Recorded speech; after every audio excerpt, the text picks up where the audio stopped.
roll। हाँ जी तो स्टूडेंट्स अस्सलाम वालेकुम। तो स्टूडेंट्स आज की इस वीडियो में हम कॉमन सोर्स का एनालिसिस करने वाले हैं कि किस तरह से हम इसकी वोल्टेज गेन वगैरह निकाल सकते हैं। तो स्टूडेंट्स दो टाइप के कॉमन सोर्स के सर्किट होते हैं एम्पलीफायर के। एक सर्किट होता है विदाउट सोर्स रेजिस्टेंस और एक सर्किट होता है विद सोर्स रेजिस्टेंस। ठीक है, इसमें देखो जहाँ पे हमारा सोर्स है, ये सोर्स की मतलब ये सोर्स का टर्मिनल है और ये ऊपर वाला ड्रेन का टर्मिनल है, ये गेट का टर्मिनल है। तो ज़रा गौर कीजिए कि यहाँ पे क्या है जी, ये सोर्स वाले टर्मिनल पे यहाँ पे सोर्स रेजिस्टेंस की बजाय करंट सोर्स लगाया गया है और दूसरा कैपेसिटर लगा हुआ है। यहाँ पे रेजिस्टर का कोई नामो निशान नहीं है। तो ये कौन सा सर्किट हुआ जी? With no source resistance. आप इसको कह सकते हो ये वो सर्किट है, यानी दोनों का तरीका अलग-अलग है। With no RS, source resistance को आरएस से प्रेजेंट करते हैं ना, तो विद नो आरएस वाला सर्किट अब हम हल करेंगे। तो जो आरएस के बगैर वाला सर्किट होता है स्टूडेंट्स, उसको हल करना हाइब्रिड पाई मॉडल के थ्रू बहुत इजी होता है। ठीक है, जो विद आरएस होता है उसको थ्रू टी मॉडल हल करना इजी होता है।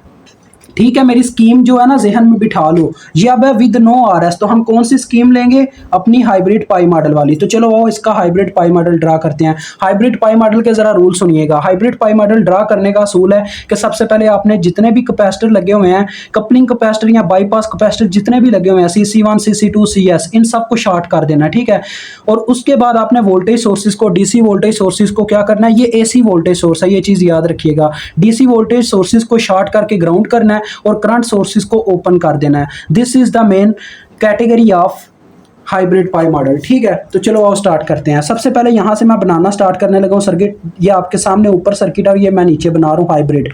अब देखो यहां से हमारा सर्किट आ गया आर सिग्नल और ये आ गया AC voltage source. AC voltage source को कुछ नहीं करना। ठीक है, बात हुई है डीसी वोल्टेज सोर्सेज की। ठीक हो गया। अब आगे यहां से बढ़ते हैं। हमने क्या पढ़ा जी कि हमने कैपेसिटर्स को शॉर्ट करना है। शॉर्ट का मतलब इसकी डायरेक्ट वायर कनेक्ट करवा देनी है। तो ये डायरेक्ट वायर कनेक्ट होगी आगे, और आगे आ गया अपना आरजी रेजिस्टेंस। ठीक है, ये आरजी रेजिस्टेंस आ गई। उसके बाद देखो आगे गेट का टर्मिनल ओपन इस तरह से आपने करके दिखाना है उसको एक दफा, और वायर को आगे बढ़ा देना है।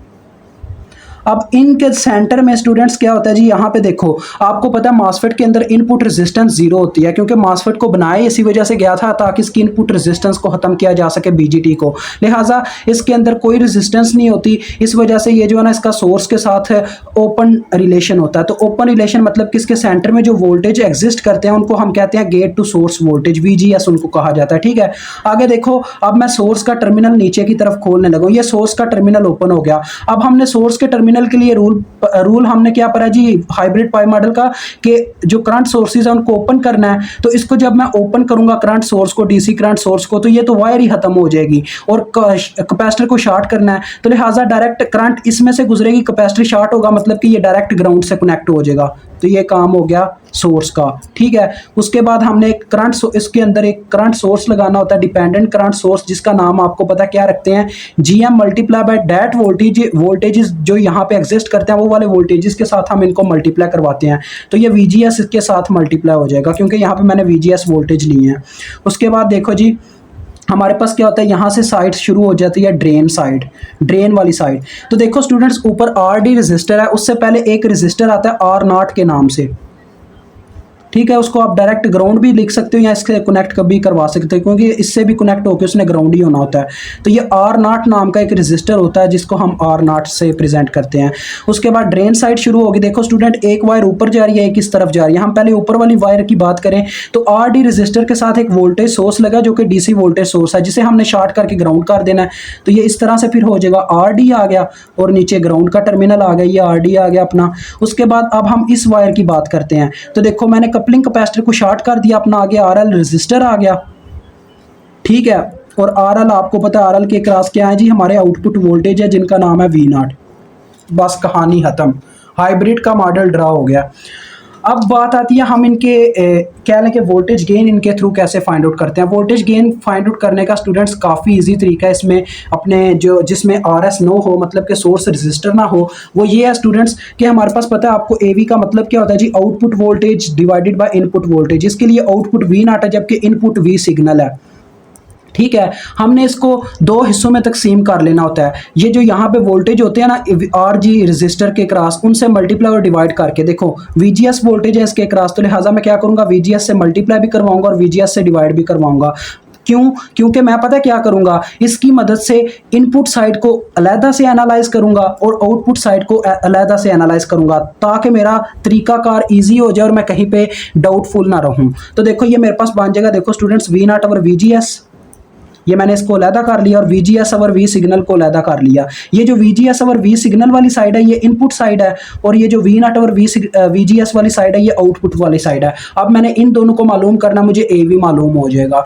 तो V नॉट ओवर VGS से पहले हम इनपुट साइड देखते हैं। देखें स्टूडेंट्स, अगर मैं VGS वोल्टेज फाइंड आउट करना चाहूँ तो ये RG के क्रॉस है, तो मैं यहाँ पे क्या लगाऊंगा अपना, देखो ये एक ऐसे ही है स्टूडेंट्स जैसे एक सर्किट का इस तरह से सर्किट हमारा बंद होता है। देखो ये आपको कहानी याद करवानी पड़ेगी यार अपनी, क्या नाम है, वोल्टेज डिवीजन रूल की। ये एक वोल्टेज सोर्स लगा हुआ है, ठीक है जी। क्योंकि स्टूडेंट्स आप जब कहानी स्टार्ट कर ही लिया तो आपको वन बाय वन सब समझा दूंगा मैं। आर सिग्नल यहाँ पे है, देखो ये आर जी है, इस रजिस्टर के क्रॉस मैं वोल्टेज फाइंड आउट करना चाहता हूँ, कोई भी वोल्टेज है। चलो यहाँ पे VGS है, तो क्या होगा जी, इसकी अपनी ब्रांच की रेजिस्टेंस VDR लगेगा, voltage division rule VGS is equal to अपनी ब्रांच की रेजिस्टेंस ऊपर RG ऊपर आ जाएगा बटे में टोटल रेजिस्टेंस यानी कि अपनी ब्रांच की प्लस है जो दूसरी रजिस्टर रह गई है R signal multiply by supplied voltage, जिसको सप्लाई कौन सी मिल रही है, V सिग्नल वाली। ठीक है, अब इतनी चीज, ये चीज याद रखिएगा स्टूडेंट्स, यहाँ पे भी वही चक्कर होता है क्योंकि ग्राउंड सबका कॉमन होता है। कभी आपने ब्रेड बोर्ड देखा हो ना, तो टर्मिनल जो न्यूट्रल टर्मिनल होता है वो सबके लिए कॉमन होता है, एक ही वायर होती है। तो ग्राउंड को हरगिज ये ना समझिएगा कि ये वायर कहीं और लगी हुई है, ये कहीं और लगी हुई है, ये इकट्ठी ही कनेक्टेड होती हैं। अब हमने देखो यहाँ से VGS और V सिग्नल निकाल लिया। देखो ये इधर आके जब डिवाइड होगा तो मेरे पास VGS और V सिग्नल निकला है। मैंने इनपुट साइड को एनालाइज कर लिया, तो इतनी आसानी हुई मैंने जब ये काम किया। RG over RG plus R signal इस साइड पे रह गया। तो स्टूडेंट्स हमारा 50% वोल्टेज गेन फाइंड आउट हो गई है। अब हमने 50% जो रह गया आउटपुट साइड से देख के निकालनी है। ये देखो स्टूडेंट्स, मैं अगर V नॉट वोल्टेज निकालना चाहता हूँ तो मुझे क्या करना होगा, यहाँ पे देखो मैं लगा सकता हूँ उसको, क्या नाम है, ओहम्स लॉ को। ओहम्स लॉ लग सकता है क्योंकि V is equal to IR होता है, करंट मल्टीप्लाई बाय रेजिस्टेंस। इसके लिए करंट ये है, लेकिन ये क्या है जी, इसको आना चाहिए था ड्रेन की तरफ, लेकिन ये ड्रेन से बाहर जा रही है। तो लिहाजा हम अपने न्यूटन को याद करते हैं। न्यूटन भाई ने कहा था action and reaction are equal but opposite in direction, तो लिहाजा वही लॉ इस्तेमाल होगा जी। ये अभी एक्शन हो रहा है, हम इसका रिएक्शन बना देंगे नेगेटिव साइन लगा के, और हमारे पास V नॉट का क्या फार्मूला आएगा, V not is equal to total current multiply by total resistance. अब ये तीनों के तीनों रेजिस्टर आपस में पैरेलल में है, टोटल रेजिस्टेंस ये बनती है। देखो कैसे पैरेलल में है, ये देखो R नॉट का और RL का, स्टूडेंट्स इन तीनों का अपर टर्मिनल यहाँ पे कॉमन होता है वायर के लिहाज से, और लोअर टर्मिनल न्यूट्रल पे कॉमन है। देखो मैंने आपको बताया था कि न्यूट्रल सब के लिए कॉमन होती है, तो अपर और लोअर टर्मिनल कॉमन होगा, मतलब ये तीनों के तीनों आपस में क्या है, पैरेलल में है। तो लिहाजा टोटल करंट क्या है जी हमारी, minus GM VGS total current है। ये मैंने छोटा VGS इस्तेमाल कर दिया, कैपिटल में लिख ले, तो वैसे हम VGS छोटा ही इस्तेमाल करते थे। जब यार अभी आपकी ये बुक खोली है तो फिर से मैं कैपिटल इस्तेमाल करने बैठ गया हूँ। मल्टीप्लाई बाय टोटल रेजिस्टेंस, तो टोटल रेजिस्टेंस क्या है जी, इन तीनों का पैरेलल। अगर स्टूडेंट्स आपको कभी कभार लैम्डा ना दिया गया हो या आपको VA ना दी गई हो तो आप R नॉट को क्या कर सकते हैं, इग्नोर कर सकते हैं। ठीक है, ये आप पे कोई पाबंदी लागू नहीं होती कि इसको लाजमी इस्तेमाल करना है। अब VGS उधर चले जाएगा तो देखो हमारा 50% फिर से डन हो गया। मैं कैपिटल VGS से इसे प्रेजेंट करने लगा दोबारा, तो minus GM into R naught parallel with RD parallel with RL। तो ले जी आपका क्या हुआ जी, अब ये भी हिस्सा डन हो गया। इसमें वैल्यूज पुट करो, आपको वोल्टेज गेन मिल जाएगी। AV इज इक्वल टू, सबसे पहले जी हमारे पास क्या है, V नॉट ओवर VGS जो कि हमारे पास बराबर है minus GM into R naught parallel with RD parallel with RL।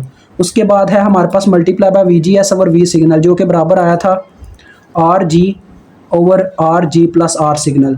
तो आप इसको स्टूडेंट्स काफ़ी इजीली एनालाइज कर सकते हो। इसको याद रखने का जुगाड़ ये है, देखो काफ़ी इजी है। इनपुट साइड देख लो, ठीक है, इनपुट साइड उसके ऊपर वीडीआर तो अब आप लगा ही सकते हो, क्योंकि इंसान जब ये चीज़ समझ जाए ना तो उसके लिए कोई चीज़ मुश्किल नहीं रहती। और आउटपुट साइड तो आपके सामने है, कोई इतनी मुश्किल चीज़ नहीं है। स्टूडेंट्स एक चीज़ इसमें याद रखिएगा, कभी कभार पता क्या होता है, आर जी की जगह दो रजिस्टर लगे होते हैं, ऊपर R1 नीचे R2, उन दोनों का पैरेलल आर जी के बराबर होगा, ये चीज़ आपने याद रखनी है। तो आज का जो हमारा टॉपिक था वो था विद नो आर एस, अगला टॉपिक जो होगा वो होगा विद आर एस। तो इंशाल्लाह उसमें टी मॉडल की बात करेंगे। अभी आपसे इजाज़त चाहूँगा। अल्लाह हाफिज़, अस्सलाम वालेकुम।